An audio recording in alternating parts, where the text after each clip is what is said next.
தற்போது நிலவும் வளிமண்டல மேலடுக்கு சுழற்சி காற்றழுத்த தாழ்வு பகுதியாக உருவாக வாய்ப்பிருப்பதாக தகவல் வெளியாகி இருக்கிறது. விவரங்களோடு இணைகிறார் செய்தியாளர் வெங்கட்ரமணன். வெங்கட்ரமணன், வணக்கம். முழு விவரங்கள்.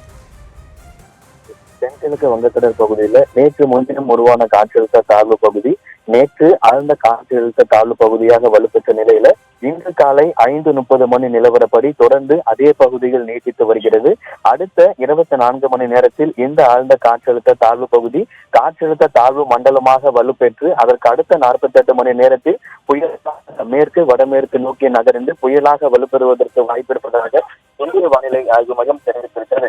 அதே போல தற்பொழுது ஏற்கனவே ஒரு காற்றழுத்த தாழ்வு பகுதி இருக்கக்கூடிய நிலையில மற்றொரு காற்றழுத்த தாழ்வு பகுதி உருவாகி இருப்பதாகவும் இந்திய வானிலை ஆய்வு மையம் தெரிவித்திருக்கிறது.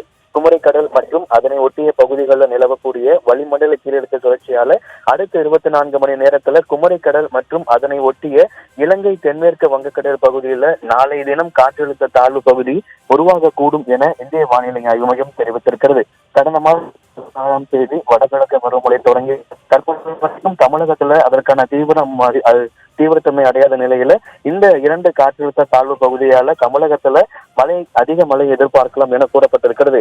ஏற்கனவே நேற்றைய வானிலை ஆய்வு மையம் அறிவிப்பின்படி இன்றைய தினம் 11 மாவட்டத்திற்கு கனமழைக்கான எச்சரிக்கை விடுக்கப்பட்டிருக்கூடிய நிலையில இந்த காற்றழுத்த தாழ்வு பகுதி என்பது ஆழ்ந்த காற்றழுத்த தாழ்வு பகுதியாக நேற்று வலுப்பெற்று தொடர்ந்து இன்று காலை 5:30 மணி நிலவரப்படி அதே பகுதியில் நீடித்து வருகிறது.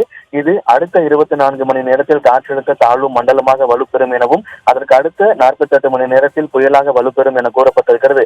அதே போல இலங்கையை ஒட்டி அடுத்த 24 மணி நேரத்தில் மற்றொரு காற்றழுத்த தாழ்வு பகுதியும் உருவாகும் என இந்திய வானிலை ஆய்வு மையம் தெரிவித்திருக்கிறது. இதன் காரணமாக வட கடலோரம் ஒட்டியிருக்கக்கூடிய மாவட்டங்கள், டெல்டா மாவட்டங்கள், மேற்கு தொடர்ச்சி ஒட்டியிருக்கக்கூடிய மாவட்டங்கள்ல மிக கனமழை முதல் அதி கனமழை வரை மழைப்பொழிவு இருக்கும் எனவும் வானிலை ஆய்வு மையம் தரப்பில் தகவல் தெரிவிக்கப்பட்டிருக்கிறது.